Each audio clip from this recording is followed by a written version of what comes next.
दोस्तों, आज की इस के जरिए हम आपको बताएंगे कि बुद्ध के नजरिए से हमारी जिंदगी की कीमत क्या है। हम में से बहुत से लोग अपनी जिंदगी की वैल्यू नहीं समझते और अपने जीवन को ऐसी चीजों में बर्बाद कर देते हैं जिनसे हमारा नुकसान ही होता है। कुछ लोग अपनी जिंदगी शराब के पीछे बर्बाद कर देते हैं, तो कुछ लड़कियों के चक्कर में और कुछ अपनी सारी जिंदगी पैसा पैसा करके बर्बाद कर देते हैं।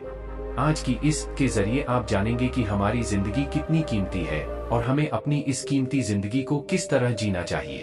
एक बार की बात है, गौतम बुद्ध अपने शिष्यों को जिंदगी से जुड़ी अच्छी बुरी चीजों का ज्ञान दे रहे थे। सभी शिष्य उनकी बातों को बहुत ध्यान से सुन रहे थे। उन सभी में एक शिष्य ऐसा था जिसे प्रश्न पूछने की बहुत आदत थी। वो उठकर गौतम बुद्ध के पास गया और उनसे बोला, आप हमें जिंदगी के बारे में जो कुछ सिखा रहे हैं उस सब का क्या फायदा, क्योंकि हम में से बहुत से बच्चों को ये भी नहीं पता कि हमारे जीवन का मूल्य क्या है और ये जीवन हमारे लिए कितना कीमती है। पहले आप हमें ये बताइए कि इस जीवन का मूल्य क्या है। अपने शिष्य की बात सुनकर गौतम बुद्ध अपने कक्ष में गए और एक चमकता हुआ पत्थर का टुकड़ा लेकर आए। वो टुकड़ा उन्होंने अपने शिष्य को दिया और बोले, मैं तुम्हें इस जीवन का मूल्य तब बताऊंगा जब तुम इस पत्थर का सही मूल्य पता लगा कर आओगे। साथ ही ये ध्यान रखना कि तुम्हें ये पत्थर का टुकड़ा किसी को बेचना नहीं है। गौतम बुद्ध की बात मानकर वो शिष्य बाजार की तरफ चला गया। बाजार में सबसे पहले उसकी नजर एक फल बेचने वाले पर पड़ी और उसने वो पत्थर उस फल वाले को दिखाया और बोला, इस पत्थर के बदले आप मुझे कितने फल दे सकते हो। फल वाला बोला, ये पत्थर कुछ खास तो नहीं है, लेकिन फिर भी इसके बदले में तुम्हें 10 केले दे सकता हूँ। वो शिष्य उस पत्थर को लेकर आगे चला गया। फिर उसे एक सब्जी वाला मिला। शिष्य ने उस सब्जी वाले से उस पत्थर की कीमत पूछी।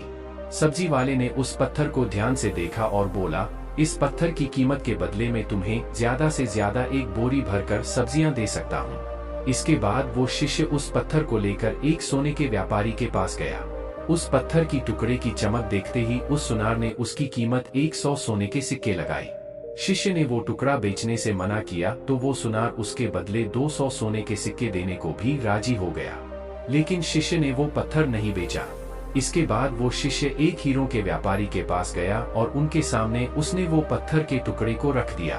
उस पत्थर को देखते ही हीरों के व्यापारी ने एक साफ कपड़ा बिछाया, उस पत्थर को उसके ऊपर रखा, फिर उसकी परिक्रमा की और हाथ जोड़कर उस पत्थर को कपड़े में लपेटते हुए वो बोला, तुम जिसे मामूली पत्थर समझकर उसकी कीमत पूछ रहे हो, असल में ये एक बेशकीमती रूबी है। ऐसा रूबी हर किसी को नहीं मिलता। मैं अगर अपना सब कुछ बेच भी दूं तो भी इसकी कीमत नहीं चुका सकता। उस व्यापारी की बातें सुनकर वो शिष्य हैरान हो गया। वो दौड़ा दौड़ा सीधा बुद्ध के पास आया और उन्हें उसने जो कुछ भी बाजार में हुआ वो सब बताया। उसकी अचरज भरी बातें सुनकर गौतम बुद्ध बोले, तुम्हारे सवाल का जवाब इस रूबी की कीमत में ही छिपा है। हमारा जीवन भी एक रूबी है। रूबी की तरह ये भी बेशकीमती है, लेकिन हम इस बात को हमेशा नजरअंदाज करते हैं और अपने जीवन का मूल्य नहीं समझते। हम दूसरों को देखकर और उनके जैसा जीवन जीने की कोशिश में अपने जीवन की कीमत को कम कर देते हैं। हम ये सोचते हैं कि हमारी जिंदगी की कीमत वही है जो दूसरे हमें बताते हैं, लेकिन ये बात हमेशा ध्यान रखना कि सामने वाला अपनी हैसियत, बुद्धि और अपनी समझ के हिसाब से तुम्हारी कीमत लगाता है। सीख जो हमें गौतम बुद्ध की प्रेरणादायक कहानी से मिलती है। जिंदगी सिर्फ एक बार मिलती है, इसलिए इसको बर्बाद ना करें। अपनी जिंदगी को उतना ही कीमती समझें जितना कीमती आप अपने बैंक में रखे रुपयों को समझते हैं।